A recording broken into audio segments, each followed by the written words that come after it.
नमस्कार, मैं रीमा प्रसाद। इस वक्त आप देख रहे हैं आर पार। रूस की सेना ने यूक्रेन के खिलाफ फाइनल असॉल्ट यानी अंतिम प्रहार शुरू कर दिया है।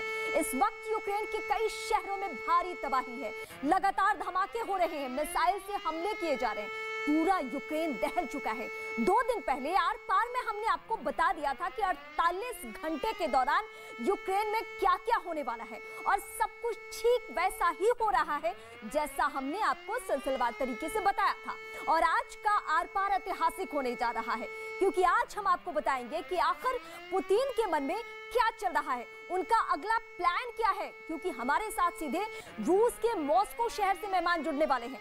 इसके अलावा मेरे साथ वॉशिंगटन से भी खास मेहमान होंगे जो बताएंगे कि जो बाइडेन की नीति कितनी सही और कितनी गलत है। यानी आज मुकाबला मॉस्को वर्सेस वॉशिंगटन का है, तो अगले 1 घंटे आपको रूस और यूक्रेन के युद्ध की सबसे बड़ी जानकारी मिलने वाली है। और हमारे साथ सीधे पोलैंड से न्यूज़ 18 इंडिया की संवाददाता भी जुड़ने वाली है और इसके साथ महायुद्ध की हर अपडेट हम आपको सबसे पहले पहुंचाएंगे। लेकिन सबसे पहले आज दिन भर क्या एक्शन रहा, युद्ध की स्थिति क्या है, बीते 24 घंटे में क्या हुआ, एक रिपोर्ट देखिए पहले आप।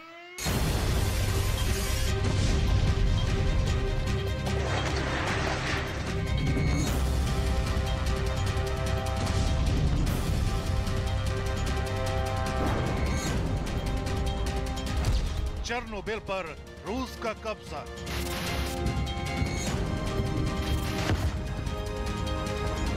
चेर्निहाइव भी यूक्रेन से छीना।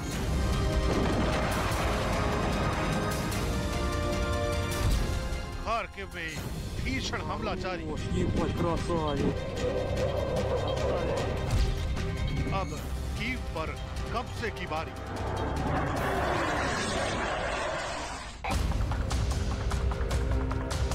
आर पार में हमने जो दिखाया असल में वही सामने आया।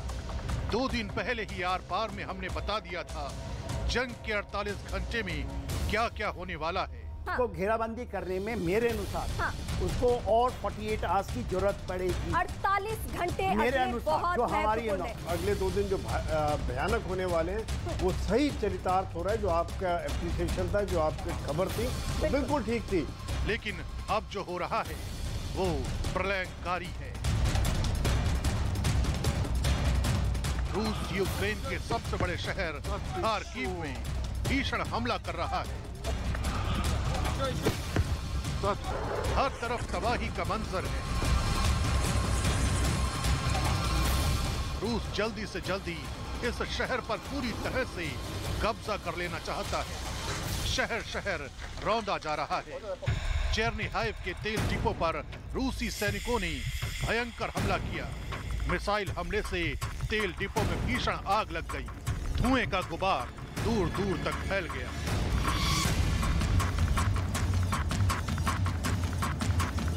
और अब सबसे बड़ा खतरा यूक्रेन की राजधानी कीव पर मंडरा रहा है। रूसी सेना कीव की तरफ तेजी से बढ़ रही है। शहर में लगातार हवाई हमले का सायरन बज रहा है।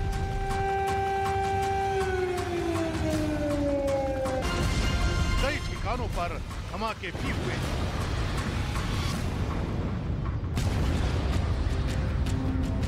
इस बीच खबर यह भी है कि रूस S-400 anti aircraft missile system के इस्तेमाल की भी तैयारी में है। इसके लिए रूस में अभ्यास जारी है। S-400 वही मिसाइल सिस्टम है जो भारत ने रूस से खरीदा है। अगर इसका इस्तेमाल होता है तो यूक्रेन में भारी तबाही मचेगी। लेकिन सबसे बड़ा सवाल है कि आखिर इस महाजंग का अंत कब होगा और पुतिन का फाइनल प्लान क्या है। इसी पर सबसे बड़े पैनल के साथ होगी सबसे बड़ी चर्चा। तो इस वक्त हर तस्वीर हम अपने दर्शकों को बता रहे हैं और एक सटीक विश्लेषण 48 घंटे पहले भी हमने यहां से खड़े होकर किया था और अभी भी करेंगे, क्योंकि आज कहां से हमारे साथ गेस्ट जुड़े हैं। हम सबसे पहले उनका परिचय करवाएंगे। यहाँ पे वो तमाम चेहरे इस वक्त हमारे साथ अलग अलग देशों से भी जुड़ेंगे और हम आपको बताएंगे कि पुतिन के मन में क्या है। हम आपको बताएंगे कि अमेरिका इस वक्त क्या चाहता है। तो कौन कौन मेरे साथ इस वक्त जुड़ रहे हैं, हम सीधे राजीव डोगरा, पूर्व डिप्लोमेट, सर आपका स्वागत है। दीपक वोरा, पूर्व डिप्लोमेट, न्यूयॉर्क से सीधे इस वक्त मेरे साथ लाइव लाइव जुड़ रहे हैं मेजर जनरल संजय सोई, जो कि इस वक्त मेरे साथ स्टूडियो में कुछ ही देर में होंगे, और वो मेरे साथ जुड़ेंगे शांता मिश्रा वॉशिंगटन से इस वक्त लाइव, गौतम कश्यप मॉस्को से, मेजर जनरल शंकर प्रसाद रक्षा विशेषज्ञ ये हमारे साथ, और हमारी सहयोगी महासिद्दीकी यूक्रेन बॉर्डर से जुड़ने वाली है। यानी युद्ध की स्थिति क्या है ये तमाम गेस्ट के साथ जुड़कर हम बताएंगे, और मॉस्को और न्यूयॉर्क से हम ये बताएंगे कि दोनों ही आमने सामने के जो ये मुल्क हैं, जो कि दिखावा अभी तक यूक्रेन के जरिए कर रहे हैं, उनके जहन में चल क्या रहा है, पुतिन के मन में क्या प्लानिंग है, पुतिन चाहते क्या है, अमेरिका कब तक बंदूक भेज के ये लड़ाई करवाते रहेगा, कब तक ज़ेलेंस्की झुकेंगे, ये तमाम ऐसे सवाल हैं जिसका जवाब आज यहाँ से हम आप तक पहुंचाने वाले हैं तमाम इन एक्सपर्ट्स के जरिए। लेकिन सीधे अब यहाँ हम चाहेंगे कि मैप प्ले हो जाए।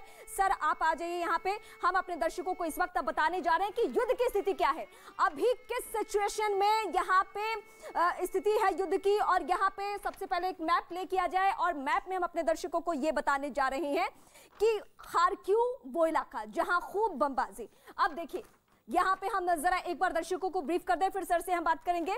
चेर्नोबिल वो इलाका, कीव जो कि राजधानी है, चेर्निहाइव, खार्किव, मेरिउपोल और खेरसॉन जो कि पहले से कब्जे में हो चुका है। ये पूरा जो इलाका है, यहाँ देखिए किस तरीके से मूवमेंट है, ये हम जो आपको बता रही हैं।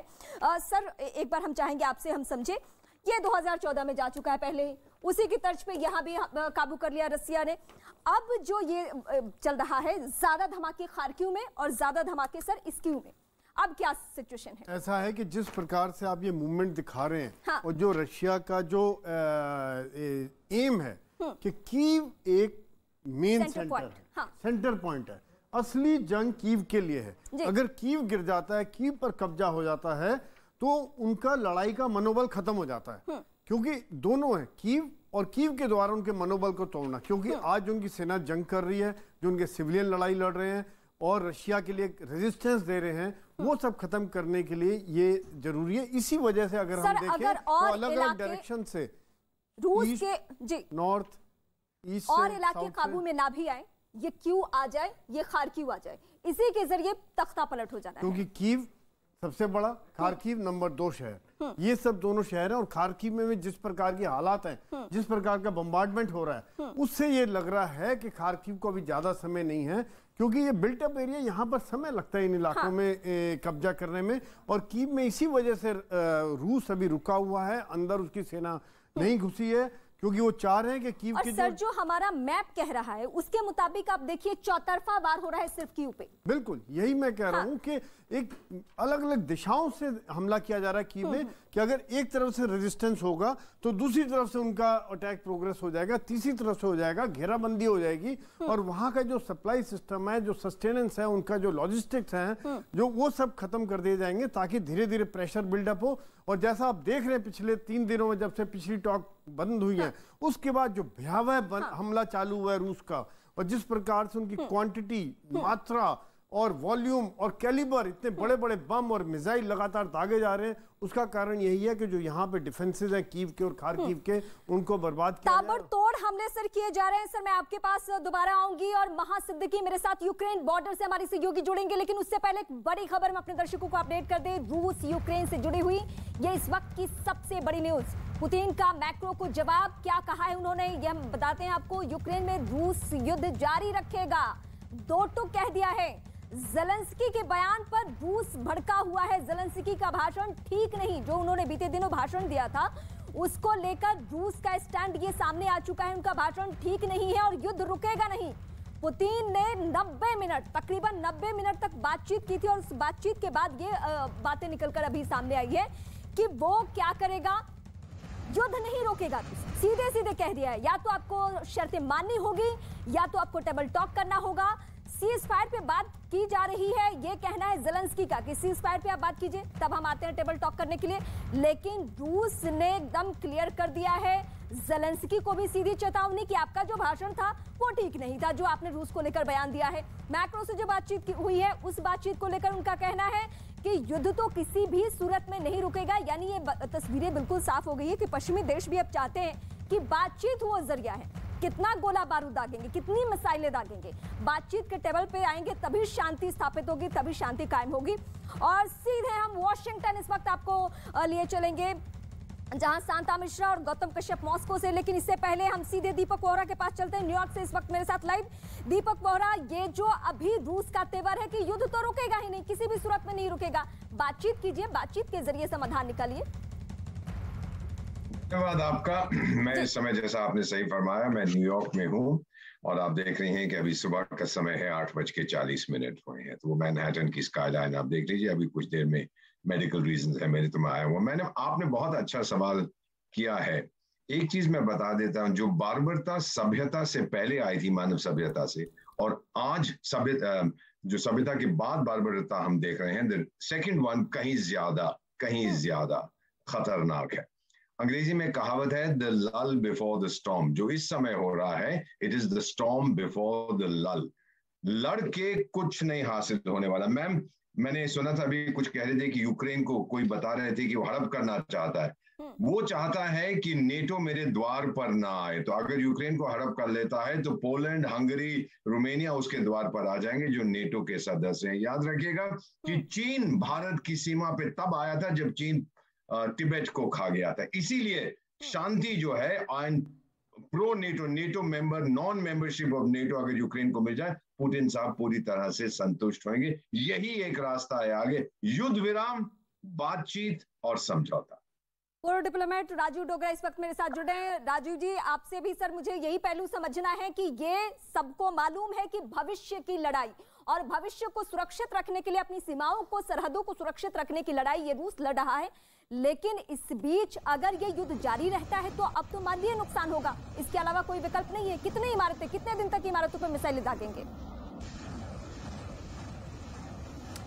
देखिए, आपका सवाल ही आगे बढ़ाते हुए मैं ये कहूँगा कि अगर कल को युद्ध विराम हो गया तो पुतिन साहब से उनके लोग पूछेंगे जो अभी 75% उनके सहमति में हैं कि हाँ, आप जो कदम उठाया है बिल्कुल ठीक उठाया है। सो रूस के अंदर उनके लिए बहुत सपोर्ट है, कम नहीं हुई।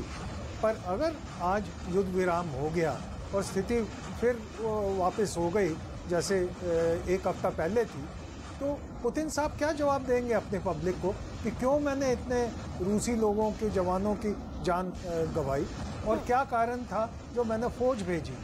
तो पुतिन साहब एक मुश्किल घड़ी में है कि क्या वाकई सर मुश्किल घड़ी में है जो आप कह रहे हैं। इस वक्त की बड़ी बात, मैं सीधे मॉस्को ही लिए चलती हूं अपने दर्शकों को, क्योंकि मॉस्को से इस वक्त मेरे साथ गौतम कश्यप जुड़े हैं। गौतम जी, पुतिन के जहन में चल क्या रहा है, उनके मन में चल क्या रहा है, ये दुनिया जानती है। क्योंकि जब शुरुआती वक्त में उन्होंने कहा कि हम हमला करेंगे, कोई यकीन करने को तैयार नहीं था। आज जब वो इस तरीके से 8 दिन तक युद्ध जारी है, आगे की प्लानिंग अगर आप बता पाए तो हमारे दर्शक बेहतर तरीके से समझे। पहले तो एक चीज मैं बताना चाहूंगा, जो कि रूसी रक्षा मंत्रालय के तरफ से बार बार ये निर्देश दिए जा रहे हैं कि ये युद्ध नहीं है, ये एक तरह से यूक्रेन में जो रूसी समाज है उनकी रक्षा करने के लिए ये एक अभियान चलाया गया है। एक जो मूल मुद्दा हम लोग छोड़ रहे हैं वो है भाषा। भाषा एक बहुत बड़ी समस्या है, क्योंकि यूक्रेन की जो नाजीवादी जो सरकार है आज के समय में, वो वहां पर रूसी भाषी बोलने वालों के साथ बहुत ज्यादा अन्याय कर रही है। दोनबास्क में करीब 20,000 के करीब जो है रूसी भाषी मारे जा चुके हैं। इसके कारण जो है रूस में जो है एक तरह से विद्रोह हुआ और रूस की विपक्षी पार्टी ने पुतिन से कहा कि आप इस पे क्या कर रहे हैं, एक्शन ले रहे हैं। तो उन लोगों के बाद जो है पुतिन ने अपने दुमा में, संसद में वोटिंग कराया। उसके बाद ये फैसला लिया गया कि हमें जो है इस मामले में हम दखलंदाजी करेंगे और जो रूसी भाषी जो वहां पे नागरिक हैं उनकी हम रक्षा करेंगे। इसलिए जो पुतिन है वो वहां पर सिविलियंस को टारगेट नहीं कर रहे हैं, क्योंकि अगर सिविलियंस पर टारगेट किया जाता है तो खुद रूस में ही इसका विरोध हो सकता है। क्योंकि जो 80% जनता है यूक्रेन की और जो रूस की जनता है, उसके बीच में एक तरह से अगर कहा जाए भारतीय भाषा में तो बेटी रोटी का संबंध है। लोग आते जाते हैं, लेकिन यहाँ रहते हैं, नौकरियां करते हैं। इस बीच दुनिया के पास खबरें यही पहुंच रही है कि लोग मारे जा रहे हैं। आज जो हमारे पास आंकड़ा है, जो हम तक खबरें पहुंच रही है, उसमें भी ये कहा जा रहा है कि खारकीव हो, क्यों हो, अब जो फायरिंग की जा रही है, अब जो गोले बारूद दागे जा रहे हैं, उसमें सीधे लोगों की जान जा रही है।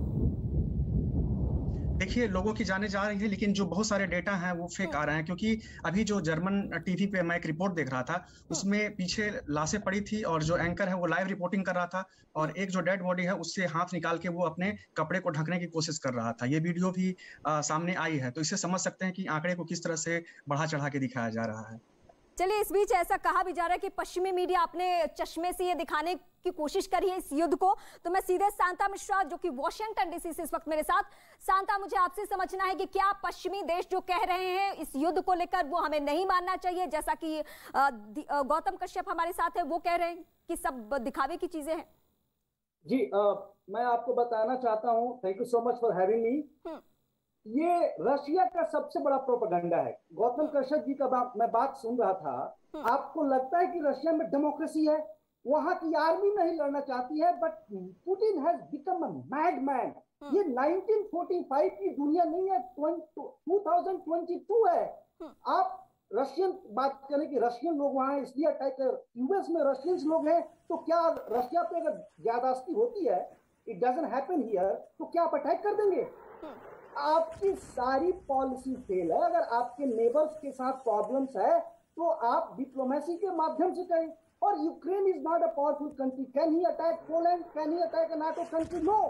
और मैं ये आपसे कहना चाहता हूँ बार बार डिफरेंट चैनल के माध्यम से कि वेस्ट की डेमोक्रेसी रेस्पॉन्सिबल डेमोक्रेसी है। अब मैं आपसे ये सवाल पूछती हूँ, शांता, आप जहां पे मौजूद है वहां की गवर्नमेंट को लेकर एक बार नहीं और एक देश से नहीं, बल्कि हमारे साथ इस वक्त जितने एक्सपर्ट्स जुड़े हुए हैं वो भी मैं आगे जाऊंगी तो भी बताएंगे, सवाल हमेशा अमेरिका को लेकर, पश्चिमी देशों को लेकर उठते रहा है कि जहां इनका दखल हो वहां यही स्थिति होती है जो यूक्रेन में है।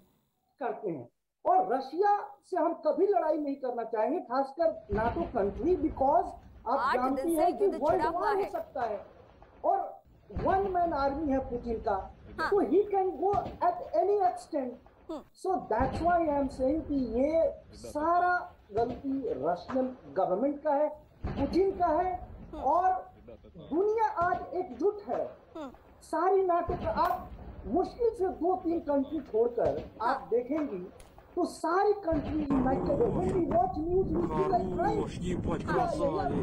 चलिए शांता, मैं आपके पास आती हूँ। मेजर जनरल शंकर प्रसाद, रक्षा विशेषज्ञ, इस वक्त मेरे साथ जुड़े हुए हैं। सर, मॉस्को से लेकर वॉशिंगटन, ये दोनों ही पुतिन के समर्थक हो या फिर अमेरिकी राष्ट्रपति के समर्थक हो, इनकी बातें सुनने के बाद एक्सपर्ट होने के नाते आप क्या कहेंगे? बात बिल्कुल साफ है। सर, मैं आपके पास आती हूँ। इस बीच एक बड़ी खबर दर्शकों को बता दें, फिर मैं आप ही के पास आती हूँ। बातचीत पर रूस का बड़ा बयान इस वक्त सामने आ चुका है। अब तक नहीं पहुंची यूक्रेन की टीम। इंतजार हो रहा है कल से ही कि बातचीत होनी है, लेकिन वक्त बहुत लग गया। रूस बातचीत के टेबल पे, लेकिन बातचीत के टेबल से आखिर यूक्रेन क्यों दूरी, ये सवाल अब ज्यादा जरूरी है, क्योंकि नुकसान तो यूक्रेन का हो रहा है, लेकिन बातचीत के टेबल पर ज़ेलेंस्की के जो प्रतिनिधि मंडल है वो नहीं पहुंच रहे हैं। कल भी नहीं पहुंचे थे, आज भी नहीं पहुंचे हैं, और रूस बीच बीच में ये रिमाइंडर डाल रहा है कि देखिए आपके जो प्रतिनिधि मंडल है वो अभी भी नहीं पहुंचे हैं, हम तो बैठ के इंतजार कर रहे हैं। तो बातचीत से ज़ेलेंस्की और ज़ेलेंस्की के जो प्रतिनिधि मंडल है वो क्यों दूरी बना रहे हैं, ये भी तस्वीर इसी डिबेट के जरिए हम साफ करेंगे। लेकिन शंकर प्रसाद सर, मुझे आपसे जो पहला सवाल है कि ये दोनों समर्थकों को जो आपने सुना, उसके बाद आपके जहन में क्या चल रहा है कि एक्सपर्ट होने के नाते? बिल्कुल सही बात है, इसमें ज्यादा डिबेट की जरूरत है ही नहीं। कितने दिन से यही बात सब कह रहे हैं कि पुतिन का जो मिलिट्री प्लान है वो बड़ा सोच विचार से बनाया गया है, आज का नहीं है, 15 साल से वो ये कह रहे हैं कि अगर यूक्रेन यूरोपियन यूनियन और नाटो की तरफ जाएगा तो हम उसको युद्ध भी करेंगे, जो भी होगा करेंगे। सिर्फ उनकी एक रिक्वायरमेंट है, एक ही डिमांड है कि यूक्रेन नाटो में नहीं जाएगा, लिख कर दे दे, यूरोपियन यूनियन में नहीं जाएगा, लिख कर दे दे। अगर वो लिख कर नहीं देता तो हम यूक्रेन के ऊपर युद्ध करके यूक्रेन के ऊपर कब्जा करेंगे, सरकार को बदल देंगे। जो रणनीति उसकी चल रही है, 2 लफ्जों में ये कहूंगा कि बड़ी वो बड़े संयम से कर रहे हैं। वहां सिविल पॉपुलेशन को कम से कम नुकसान पहुंचा रहे हैं, कम से कम बिल्डिंग गिरा रहे हैं, सिर्फ वो प्रेशर बना रहे हैं कि आप हमारी बात मान जाइए वरना आपके ऊपर और हमला होगा। तो मैं समझता हूं कि ये यूक्रेन की बड़ी गलती है कि वो बातचीत में नहीं जा रहे हैं। उनको सिर्फ अमेरिका भड़का रहा है, यूरोपियन यूनियन भड़का रही है, गुमराह हो रहे हैं सर। इस वक्त यही बातें दुनिया भी देख रही है। और संजय सोई जो कि इस वक्त मेरे साथ, मेजर जनरल इस वक्त मेरे साथ स्टूडियो में जुड़े हुए हैं। सर, ये सबको मालूम चल चुका है कि यूक्रेन कहां से हैंडल हो रहा है, लेकिन बातचीत की अगर टेबल से दूरी यूक्रेन बनाए, ज़ेलेंस्की बनाए, तो नुकसान किसी और का नहीं, यूक्रेन का सिर्फ है। और सर, ये सबको मालूम है कि अगर रूस चाहते तो 24 घंटे भी बहुत ज्यादा वक्त है उसके लिए, उसकी जो सैन्य ताकत है और उसके पास जो हथियार है। इसमें उसको कुछ भी जमींदोज करने में वक्त नहीं लगेगा। नहीं, यहाँ दोनों बातें निकल के आती हैं, क्योंकि एक कम्युनिकेशन का चैनल हमेशा खुला रहना चाहिए। जब भी कभी भी जंग हो, कितने बड़े संबंध खराब हो, एक आपस में बातचीत होती रहे, उसका फैसला हो या नहीं हो, लेकिन एक उम्मीद की किरण वहाँ बनती है कि शायद कुछ हम थोड़ा पास आ जाएं, एक कंडीशन वो मान जाए, एक कंडीशन हम मान जाएं। तो इसलिए ये बातचीत मेरे हिसाब से मिलना चाहिए। अगर नहीं फैसला होता तो फिर अगली बातचीत दोबारा की जाए। और दूसरी बात यह कि यूक्रेन का जो कहना है कि ये बमबारी बंद होगी तभी हम बातचीत करेंगे, लेकिन रूस का जिस प्रकार से पिछली बार बातचीत फेल हुई है, उसके बाद से उन्होंने आक्रमण तेज कर दिए हैं, क्योंकि वो चाहते हैं कि यूक्रेन को एक दिखाया जाए, उनको एक इस प्रकार का कि कितना भयावह हो सकता है और इससे और ज़्यादा भी खतरनाक हो सकता है। जिस प्रकार आप अभी रिपोर्ट दिखा रहे थे कि वहाँ पर उनके हथियार और भेजे जा रहे हैं, भारी हथियार भेजे जा रहे हैं यूक्रेन की सीमा पर, और रशियन के जो मल्टी बैरल रॉकेट लॉन्चर्स और कई किस्म के हथियार भेजे जा रहे हैं। तो इससे रशिया का रिजॉल्व दिखा रहे हैं। और जैसे बाकी मेरे पैनल स्पीकर्स ने बोला है कि रशिया ने बहुत पहले से ये क्लियर कर दिया था कि मेरा ये स्टैंड है कि अगर यूक्रेन नेटो में जाता है तो उसके लिए मुझे किसी भी हद तक जाना पड़े तो मैं जाऊंगा, और वो उन्होंने किया है। और वाकई में अब जब हमला कर दिया है तो पुतिन अभी उस चीज़ से वापस नहीं जा सकते हैं, अभी इस कंडीशन में नहीं है, क्योंकि अब जो हमला हुआ है अब किसी लॉजिकल कंक्लूजन तक जाके ही होगा। जो एक फैसला होगा वहीं पे जाके ही ये जंग खत्म होगी।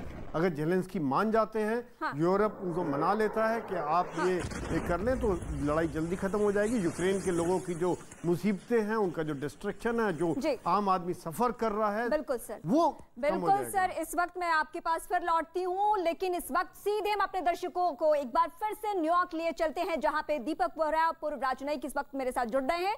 दीपक सर, जो हम रोज आपसे यही बातें करते हैं कि बातचीत अगर नहीं होगी तो बात बनेगी नहीं, चाहे वो दुनिया का मसला हो या एक घर का मसला हो, बात करने से ही बात बनती है। और ज़ेलेंस्की फिलहाल क्या कर रहे हैं? बातचीत के टेबल से दूरी बना रहे। क्या पश्चिमी देशों के हाथ से पूरी तरीके से हैंडल हो रहे हैं ज़ेलेंस्की? क्योंकि जो पश्चिमी देश है उनकी धरती पर तो नुकसान नहीं हो रहा, यूक्रेन के लोगों को सफरिंग हो रही है।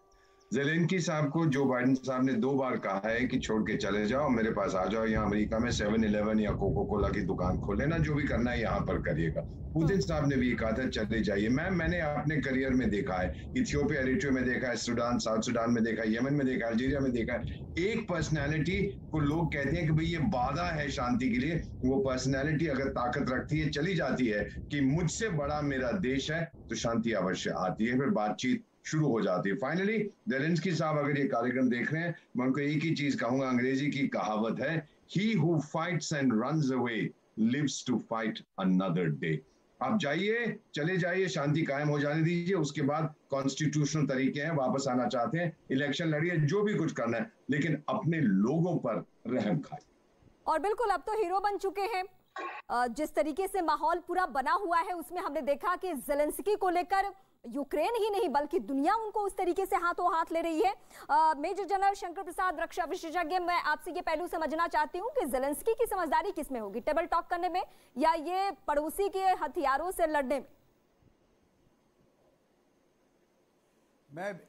मैं एम्बेसडर दीपक बोहरा से बिल्कुल सहमत हूँ। उसमें यही दोबारा जोड़ना चाहूंगा जो उन्होंने कहा कि महाबेवकूफी है यूक्रेन के प्रेसिडेंट की कि वो अभी तक लड़े जा रहे हैं। उन्हें ये नहीं पता मर कौन रहा है, मर उनके लोग रहे। बिल्डिंग कहाँ टूट रही है? उनकी टूट रही है। बाहर से इस लड़ाई में तेल कौन डाल रहा है?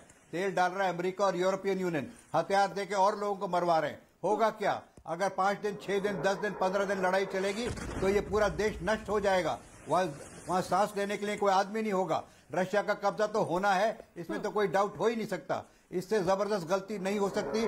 उसको कौन समझाएगा? प्रेसिडेंट ऑफ यूक्रेन को कौन समझाएगा कि आप किस चुंगल में फंस गए हैं? आप इस चीज को बंद करें और लिख कर दे दें कि मैं नेटो में नहीं जाऊंगा, युद्ध घंटों में समाप्त हो जाएगा। तो इस समय जो दीपक बोहरा कह रहे हैं वो बिल्कुल ठीक कह रहे हैं कि ये जाके अमेरिका में जाके कोका कोला बेचें या रशिया में जाके पुतिन के पैर पड़े कि अच्छी गलती हो गई, मेरे से माफ कर दीजिए।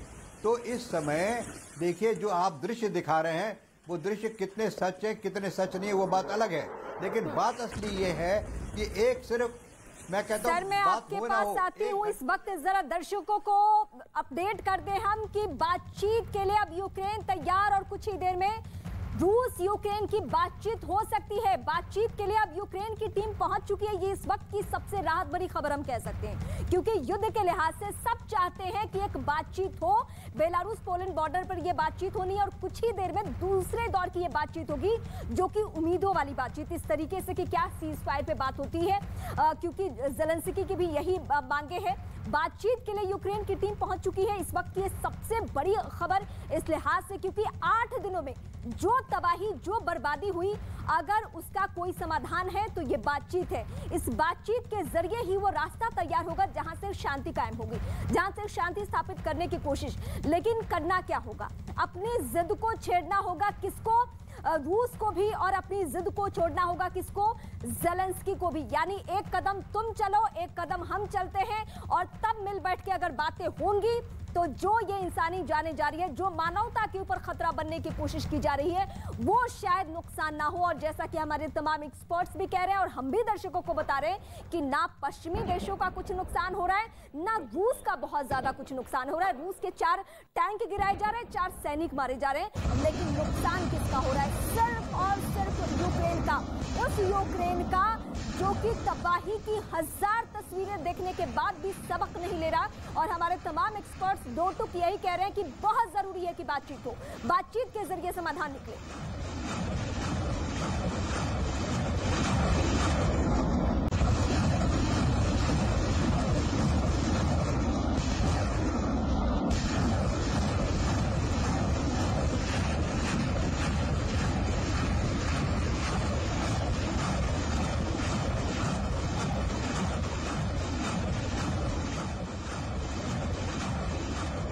सीधे हम अपनी सहयोगी का रुख करते हैं। महा सिद्दीकी यूक्रेन बॉर्डर से मेरे साथ जुड़ चुकी है। महा सिद्दीकी, अभी ताजा खबर यह है कि बातचीत हो सकती है। यूक्रेन की टीम भी, यूक्रेन की तरफ से प्रतिनिधिमंडल की टीम भी पहुंच चुकी है बातचीत के लिए। जी हाँ, बातचीत हालांकि दोनों तरफ की होने वाली है, यूक्रेन और रूस के बीच में। लेकिन रीमा, उसके बावजूद जो रूस के राष्ट्रपति हैं व्लादिमीर पुतिन, उन्होंने आज बोला है फ्रेंच राष्ट्रपति इमैनुअल मैक्रों को कि रूस को जो चाहिए है रूस हासिल करके रहेगा। इसका क्या मतलब है कि क्या हम ये समझें कि ये जो बातचीत जारी है उसका कोई मतलब नहीं है, रूस अपनी बात से पीछे नहीं हटेगा? क्योंकि रूस ने कुछ बातें ऐसी कही हैं जो यूक्रेन बिल्कुल नहीं मानेगा, जैसे कि वो एक बफर जोन रहे, नेटो के सदस्य ना बने। नेटो की सदस्यता एक ऐसी चीज है जो कि उनके कॉन्स्टिट्यूशन में लिखी गई है, तो वो इन बातों पे पीछे नहीं हट पाएंगे। इसका क्या समाधान है, ये इस वक्त बिल्कुल किसी को समझ में नहीं आ रहा है। हालांकि बातचीत जारी है, दोनों तरफ बातचीत होगी आज, तो यही उम्मीद कर सकते हैं कि दोनों के बीच जो इश्यूज हैं वो अलग से सेटल किए जाएं और इस वक्त युद्ध पे विराम लगाया जाए। बिल्कुल यही सब उम्मीद भी कर रहे हैं। मैं आपके पास वापस आऊंगी। मैं सीधे अपने दर्शकों को इस वक्त वॉशिंगटन ले चलती हूं, जहां से शांता मिश्रा इस वक्त मेरे साथ। शांता, अगर आग लगी है यूक्रेन में तो पश्चिमी देश घी डालेंगे या पानी डालेंगे? जी देखिए, मैं अपने पैनल से 2-3 बात से विद ड्यू रेस्पेक्ट में बहुत ही असहमत हूँ। आपसे मैं ये पूछना चाहता हूँ और सारे तमाम पैनल से जी, मैं समझ सकता हूँ कि इंडिया और रशिया का बहुत ही अच्छा रिलेशनशिप है, तो every country has their own diplomacy और उसी चश्मे से हम लोग देखते हैं, and that's why our panelists are of the view. 1945 में सेकेंड वर्ल्ड वॉर में जूस मारे गए, आज भी हम बोलते हैं, और आज यूक्रेन में हो रहा है तो हम रशिया को और पुतिन को महिमा मंडित कर रहे हैं। Ukraine is a sovereign nation, और अगर वो नाटो में जाना चाहता तो क्या आप उस पर बॉम्ब मारेंगे just because they are not up to your mark? और सेकंड बात, अमेरिका की मैं बात कर रहा हूँ, तो अमेरिका ने ये साफ किया है कि हमारी कंट्री के सेना they do not want NATO में जाएंगे तो क्या बम मारेंगे, ये इनका वॉशिंगटन से सवाल है। सर संजय सोई सर, मैं आप ही से ये समझना चाहती हूँ कि ये इनकी जो फीलिंग है उसको किस तरीके से आप एक्सपर्ट जवाब देंगे? मेजर जनरल है आप। नहीं, ऐसा है कि जो ये बातचीत है अल्टीमेटली अगर हम इतिहास की तरफ जाते हैं तो रशिया ने पहले दिन से अपनी पोजीशन क्लियर की हुई है कि ये नाटो में उनका जाना मंजूर नहीं है, क्योंकि जब यूएसएसआर का सर इस बीच एक और बड़ी खबर आ गई, जरा मैं अपने दर्शकों को बता दूं, यूक्रेन की मारियोपोल से ये बड़ी खबर आ रही है। सिटी काउंसिल का इस वक्त बयान सामने आया है, जहां ये कहा जा रहा है कि मारियोपोल पूरी तरीके से तबाह हो रहा है, जो मैप के जरिए भी दिखा रहे थे। संजय सोई सर ने समझाया भी था कि कैसे चौतरफा हमला हो रहा है, और मारियोपोल वो इलाका जहां पे ताबड़तोड़ हमले किए गए हैं, और हमले करने के बाद सिटी काउंसिल का ये बयान आता है कि हम पूरी तरीके से तबाह हो रहे हैं, मारियोपोल पूरी तरीके से तबाह हो रहा है। इस वक्त ये बड़ी जानकारी संजय सोई सर, जो आप बड़ी बातें कह रहे थे पश्चिमी देशों को लेकर, वो जरा आप अपनी बातों को। तो ऐसा कि जब यूएसएसआर का डिसइंटीग्रेशन हुआ, उसका रशिया आया, उसके बाद एक एक करके देश ज्वाइन करते गए, नेटो कंट्रीज को ज्वाइन करते गए, जो खास तौर से रूस के ईस्ट यूरोपियन ब्लॉक के कंट्री थे, जो वार्सा पैक्ट के कंट्रीज थे, और जो उनके सीमा के जो देश थे जैसे बाल्टिक कंट्रीज, रोमानिया, पोलैंड, ये सब धीरे धीरे ज्वाइन करते गए। तो अब ये बचा था यूक्रेन यहाँ पर, और तब यूएसएसआर कुछ नहीं कर पाया क्योंकि तब वो अपना खुद संभालने में लगा हुआ था, अपनी इकॉनमी, अपने देश को। अब जब थोड़ा सा स्ट्रांग हुआ है तो पुतिन ने कहा नो, अब इससे ज्यादा मुझे एक्सेप्टेबल नहीं है। दूसरी बात, अगर यूक्रेन एक बहुत बड़ा देश है, ब्लैक सी की तरफ भी अगर यूक्रेन नेटो में ज्वाइन कर लेता है तो एक तो ब्लैक सी की तरफ रशिया को खतरा हो जाता है, उनके जो वहां पे मूवमेंट का प्रॉब्लम हो जाती है। दूसरा, बिल्कुल रशिया की सीमा पर नेटो कंट्रीज के जहाज, उनका सर्विलियंस सिस्टम, उनके मिसाइल, ये सब डिप्लॉय हो जाएंगे। सीधी सी बात है, आप जो बता रहे हैं अपने भविष्य को लेकर वो भी कदम उठा रहा है, लेकिन मैं सीधे अपने दर्शकों को एक बार फिर से न्यूयॉर्क लिए चलती हूँ। दीपक वोरा सर मेरे साथ हैं। दीपक वोरा सर, ये कहा जा रहा है कि आप लोग महिमा मंडित कर रहे हैं रूस को, क्या ये सच है जो कि सांता वॉशिंगटन से कह रहे हैं? क्या मुझे समझ नहीं आया, आपका सवाल रिपीट करेंगी मैम? हाँ, सांता हमारे साथ दरअसल वॉशिंगटन से जुड़े हुए हैं। उनका कहना है कि पश्चिमी देश तो बिल्कुल ये नहीं चाहते हैं, क्या नेटो में सिर्फ चले जाने से बम फोड़े जाएंगे, और हम लोग, यानी आप जितने एक्सपर्ट्स हैं वो सभी महिमा मंडित कर रहे हैं कि रूस बहुत अच्छा कर रहा है ये यूक्रेन को जलाकर। ये कोई नहीं कह रहा कि रूस बहुत अच्छा कर रहा है, हम लोग सिर्फ ये कह रहे हैं, और आपके साथ जितने वरिष्ठ जनरल साहब, बाकी लोग बैठे हैं, सब ये कह रहे हैं कि जंग नहीं होती अगर यूक्रेन एक बात मान जाता। मैम, जो वॉशिंगटन में हमारे सहयोगी बैठे हैं, विनम्रता के साथ, पूरा रिस्पेक्ट करते हुए थोड़ा इतिहास पढ़ लीजिएगा सर। 200 साल पहले एक मॉनरो डॉक्ट्रिन थी अमेरिका में, जिस देश में आप हैं, जिसमें कहा था अगर कोई भी देश साउथ अमेरिका में दखल देगा तो मैं उसकी टांग तोड़ दूंगा। फिर क्यूबन मिसाइल क्राइसिस के बारे में पढ़िएगा सर, सोवियत संघ ने क्यूबा में मिसाइल लगाए, जॉन कैनेडी बोला बड़े गंदे बच्चे हो, तो निकिता क्रुश्चेव बोले आपने भी तो लगा रखी है टर्की में, आप भी हटा लीजिए। ये एक हाथ से ताली नहीं बजती है। यूक्रेन का नेटो में जाना रशियन फेडरेशन के लिए एग्जिस्टेंशियल क्राइसिस है। एक ही चीज कह रहा है, मत आइए मत आइए मत आइए। कौन सी बड़ी बात है? अगर नेटो यूक्रेन को लाना चाहता है, क्यों? क्योंकि ये यूक्रेन नेटो की रक्षा करेगा चीन के अगेंस्ट या रशियन फेडरेशन के, इतनी ताकत है यूक्रेन में। सर लेट्स बी रियलिस्टिक, एक आइडियलिज्म होता है, एक प्रैग्मेटिज्म। प्रैग्मेटिकली रूस ये कह रहा है नहीं आइए यहाँ पर, कौन सी बड़ी बात है उसमें सर? वो डेमोक्रेसी है, डेमोक्रेसी रहेगा। ज़ेलेंस्की साहब राष्ट्रपति थे, रहते वहां पे सब लोग खुश होते। नेटो में जाने से उसको क्या मिलने वाला है सर, ये अभी तक हमें समझ नहीं आया। बिल्कुल। गौतम कश्यप मॉस्को से इस वक्त मेरे साथ है, मैं आपके पास आऊंगी क्योंकि रूस को लेकर बहुत सारे सवाल उठ रहे हैं और पश्चिमी देशों से, खासकर वॉशिंगटन से आपके लिए सवाल आया है। लेकिन इस बीच यूक्रेन से बहुत बड़ी खबर दर्शकों को मैं बता दूं, 10 लाख से ज्यादा लोग यूक्रेन छोड़ चुके हैं। युद्ध शुरू होने के बाद बड़ा पलायन हुआ है, शरणार्थी बनके पड़ोसी मुल्कों में पहुंचे हुए हैं। यूएन ने इस वक्त यह आंकड़ा जारी कर दिया है क्योंकि जो तबाही हो रही है उस तबाही के बीच में लोग अब स्वाभाविक है वहां रहना वो पसंद नहीं करेंगे। यूक्रेन छोड़ चुके हैं 10 लाख से ज्यादा लोग युद्ध शुरू होने के बाद। ये बड़ा पलायन हुआ है जो कि बीते कई दिनों से यह आंकड़ा हर दिन बढ़ रहा है। मैं सीधे अपनी सहयोगी महा सिद्दीकी यूक्रेन बॉर्डर से मेरे साथ जुड़ रही है, मैं उनका रुख करती हूँ। महा, ये बड़ा पलायन हुआ है और आप जहां पे मौजूद है वहां भी शायद इर्द गिर्द ऐसे पलायन करने वाले लोग दिख रहे होंगे। महा जी हाँ, बिल्कुल, हमने ऐसे काफी लोगों से बात भी की है आज। बहुत ही दर्दनाक कहानी है ज्यादातर लोगों की, क्योंकि वो यूक्रेन से यहाँ सिर्फ बच्चे और महिलाएं पलायन कर पा रहे हैं। ज्यादातर जो मेन हैं वो अभी भी यूक्रेन में ही हैं।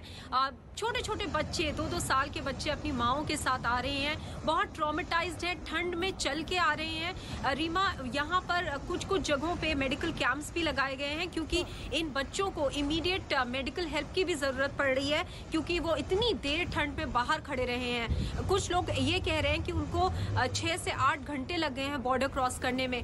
उसी बीच भारतीय नागरिक जो छात्र हैं वो भी पोलैंड के बॉर्डर से यूक्रेन से भागकर पोलैंड आ रहे हैं। जहां से यहाँ से इवैक्यूएशन फ्लाइट्स उनके लिए उनका बंदोबस्त किया गया। यहाँ जीशो जहां मैं खड़ी हूँ वहां के एयरपोर्ट से उनको वापस भेजा जा रहा है। ये एक दूसरे बुदापेस्ट बॉर्डर पे जहां मैं कल गई थी, वहां मैं 50 ऐसे भारतीय छात्रों से मिली जो खार्किव से भागकर पोलैंड के बॉर्डर तक आए हैं। शेलिंग जारी थी, एक्सप्लोजन्स हो रहे थे, उसके बीच में उन्होंने ट्रेन ली, चलकर ठंड में अपनी जान बचाते हुए वो पोलैंड आए हैं। बिल्कुल, वहां आपके जरिए हम वो दर्दनाक तस्वीरें और दर्दनाक बातें भी अपने दर्शकों तक पहुंचा रहे हैं जो किसी भी युद्ध की स्थिति के बाद ऐसी तस्वीरें निकलकर सामने आती हैं और ऐसी परेशानियां। लेकिन युद्ध से जुड़ी हुई एक और बड़ी खबर हम बता दें अपने दर्शकों को, रूस ने अपनी सीमा की ओर हथियार घुमा दिए हैं। यूक्रेनी विदेश मंत्री का रूस पर आरोप, ये इस वक्त यूक्रेन को बदनाम करने की साजिश, ये कहना है झूठा फ्लैग ऑपरेशन कर सकता है रूस, ये कहा गया है यूक्रेन की तरफ से। रूस यूक्रेन युद्ध पे इस वक्त की सबसे बड़ी खबर हम अपने दर्शकों को अपडेट करें। रूस ने अपनी सीमा की ओर हथियार घुमाए हैं, क्या ये प्रोपेगेंडा है? यूक्रेनी विदेश मंत्री का रूस पर आरोप, हालांकि ये आरोप प्रत्यारोप तो दोनों ही देशों की तरफ से लग रहे हैं। मॉस्को में सीधे चलती हूं, बहुत सारे आरोप लग रहे हैं पुतिन पर और आप वहीं पे हैं, वहीं पे मौजूद है। पुतिन की स्ट्रैटेजी आपने हमारे दर्शकों को पहले भी बताई, लेकिन एक सवाल तो सबसे ज्यादा अहम ये है कि ये युद्ध रुकना चाहिए, प्रेशर बनाए लेकिन युद्ध रुकना चाहिए, क्योंकि अब सिर्फ इमारतें जमींदोज नहीं हो रही है, अब गोले बारूद सिर्फ उस पर मिसाइलें नहीं दागी जा रही है, अब बच्चों की जान जा रही है। ये 10 लाख से ज्यादा लोग पलायन कर रहे हैं, ये युद्ध बहुत बुरी स्थिति में पहुंच चुका है। देखिए, एक चीज मैं क्लियर करना चाहूंगा यहाँ पे कि यूक्रेन जो है एक संप्रभु राष्ट्र था, वो नाटो के साथ जाए ये उसकी मनमर्जी। लेकिन समस्या क्या थी रूस के साथ, वहां पे जिस तरह से रूसी भाषियों का जो खासकर जो पश्चिमी यूरोप से जुड़े हुए जो क्षेत्र हैं, वहां के जो नाजीवादी दल हैं, वो एक तरह से रूसी लोगों का 80% जो वहाँ रूसी भाषी आबादी है उसका सफाया करना चाहते हैं, ये उनका लक्ष्य है। दूसरी चीज की वहां के संविधान में 2000 मतलब एक संशोधन किया गया था पार्लियामेंट के तरफ से कि 2023 तक वहां पे जो है सिर्फ यूक्रेनी भाषा में कामकाज होगा, यानी रूसी भाषा को खत्म कर देना है। इसके कारण वहां के स्कूलों में जो रूसी भाषी बच्चे हैं उनके साथ मारपीट होती है, बुलिंग होती है, और ये सब चीजें जो है रूसी जनता ये देख रही है। तो इस वजह से रूस को लगता है कि ये अगर यूक्रेन अगर नेटो में भी आता है तो भी ये हमारे साथ दुश्मनी करना जारी रखेगा। इस वजह से जो है रूस बहुत खफा है कि यूक्रेन जो है नेटो में ना जाए। लेकिन अगर रूस के अगर यूक्रेन का जो संबंध है, आप जहां पे मौजूद हैं वहां के रूसी नागरिकों ने ही कहा कि पुतिन गलत कह रहे हैं, कर रहे हैं, और दुनिया के कई देशों से इस तरीके से विरोध के स्वर उठे हैं। यूक्रेन के रूसी नागरिक जो रूसी भाषा के लोग हैं, जो रूसी प्रभाव के लोग हैं, वो भी चाहते हैं युद्ध रुके। आप जहां पे हैं वहां मॉस्को में भी लोग चाहते हैं युद्ध रुके। बिल्कुल, यहाँ के भी लोग भी चाहते हैं युद्ध रुके, लेकिन कुछ लोग यहाँ पे भी विरोध कर रहे हैं। लेकिन एक बहुत बड़ी आबादी, चूंकि मैं रूसी लोगों के साथ में रहता हूँ, इनके साथ भी, तो एक बहुत बड़ी आबादी जो है पुतिन का साथ दे रही है। वो चाहती है कि इसको ये लोग युद्ध नहीं मानते, ये लोग मान रहे हैं कि इसको जो रूसी भाषी लोगों के साथ एक न्याय दिलाना है, और इस न्याय दिलाने के लिए वो लोग पुतिन के साथ मजबूती से खड़े हैं। यहाँ तक कि जो रूस की विपक्षी पार्टियां हैं वो भी पुतिन का साथ दे रही है, कहीं से कोई विरोध नहीं हुआ। आरोप लगता रहा है कि पश्चिमी देश ही सबसे ज्यादा बुरी स्थिति में यूक्रेन को पहुंचा चुके हैं, भड़काया, गुमराह किया। लेकिन ये बताइए, जिस तरीके से अभी मौजूदा स्थिति है उसमें आप लोग क्या कहेंगे कि ये रूसियत बचाने की कोशिश है? ये तो पुतिन की तरफ से दावा कि हम रूसी नागरिकों को बचा रहे हैं, रूसी भाषा को बचा रहे हैं। शांता, सवाल मेरे से है? शांता जी, देखिए, दो चीज बात मैं बताना चाहता हूँ। मेरे सहयोगी और दीपक सर को प्रणाम, और मैं बड़ा ही रेस्पेक्ट करता हूँ। सर, कॉमन सेंस की बात है, Russia is nowhere in economic sense. 1.7 trillion की इकोनॉमी है, चाइना उसके सामने आया और 13 ट्रिलियन की इकोनॉमी बना लिया। शेम ऑन यू कि आप बच्चों की तरह लड़ते गए और आपकी कंट्री गर्त में चली गई। और जहां तक नाटो की बात है और अमेरिका की बात है, वो रशिया से गुड रिलेशनशिप चाहते हैं। आप जानती हैं कि European Union is highly dependent on energy on Russia.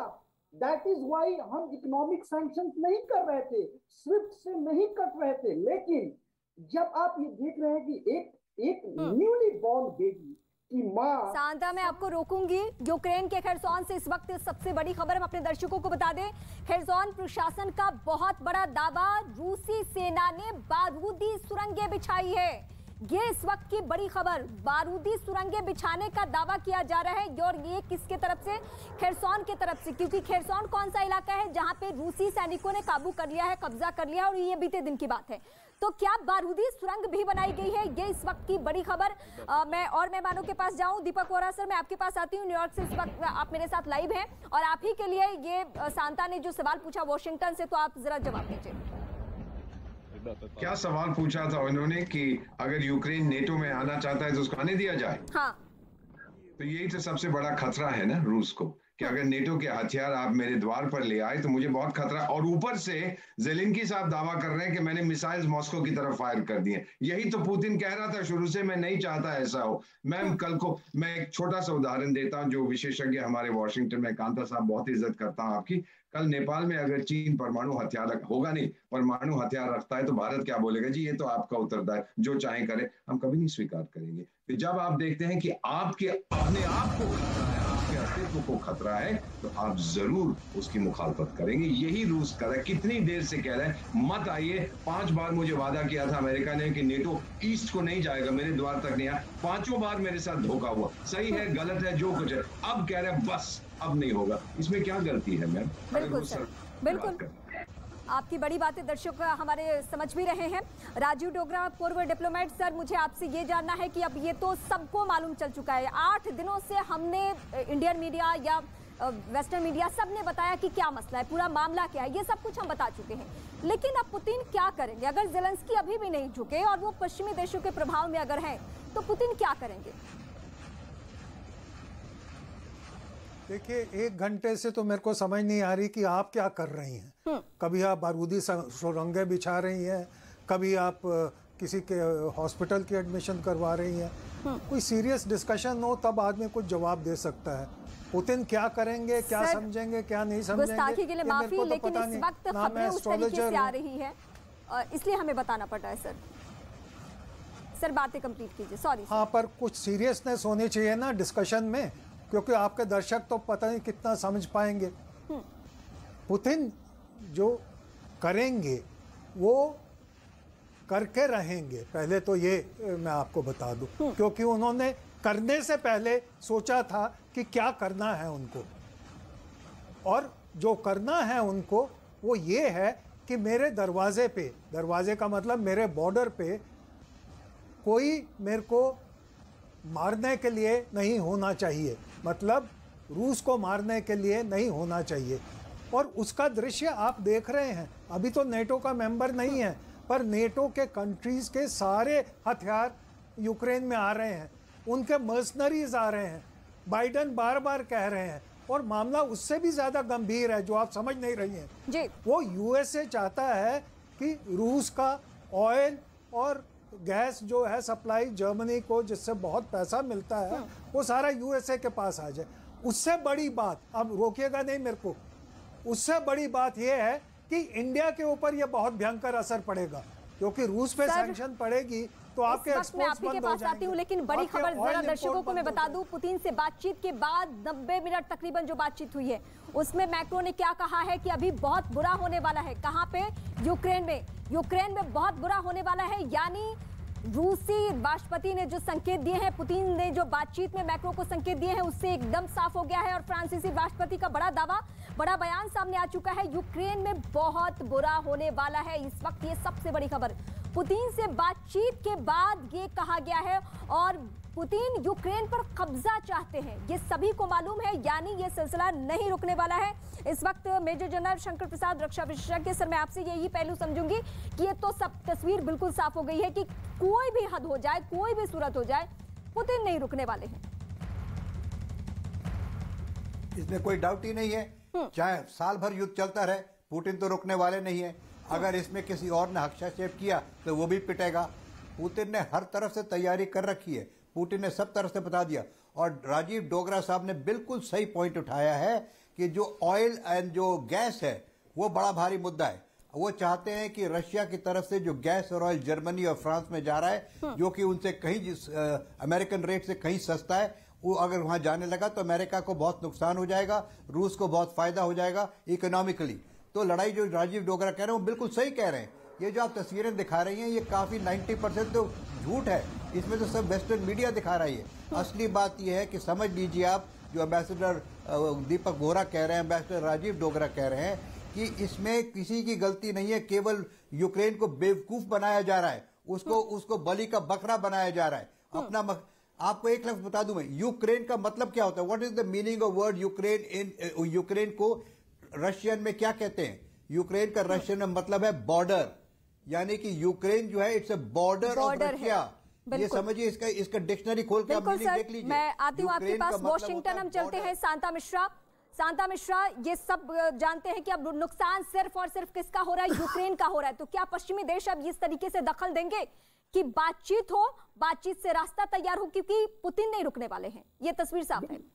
बिल्कुल बिल्कुल, डिप्लोमेसी ही एक रास्ता है। एंथनी ब्लिंकन जो फॉरेन सेक्रेटरी, उन्होंने बोला कि आप युद्ध को विराम तो करो, आप बॉम्ब मारे जा रहे हैं और दूसरी तरफ कह रहे हैं कि हम बातचीत करेंगे। अरे बातचीत तब होगी जब आप विराम देंगे। और आपको पता है कि eye for eye world will be blind. क्या रशियन आर्मी नहीं मर रही है? रशियन आर्मी के पास तो उड़ने वाला क्रीमेटोरियम लेके घूम रहे हैं वो लोग।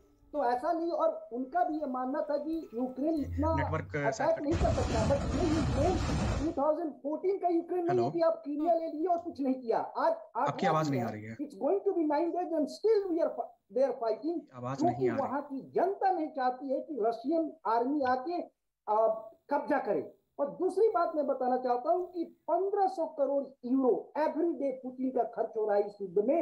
इकोनॉमी क्रिपल्ड है। आपको पता है कि वहां से $10,000 से ज्यादा रशिया से बाहर पैसा नहीं भेजती है। पुतिन ने उस पे आदेश दिया है। बहुत शुक्रिया आप सभी का हमारे साथ जुड़ने के लिए। आप तमाम मेहमानों का बहुत शुक्रिया।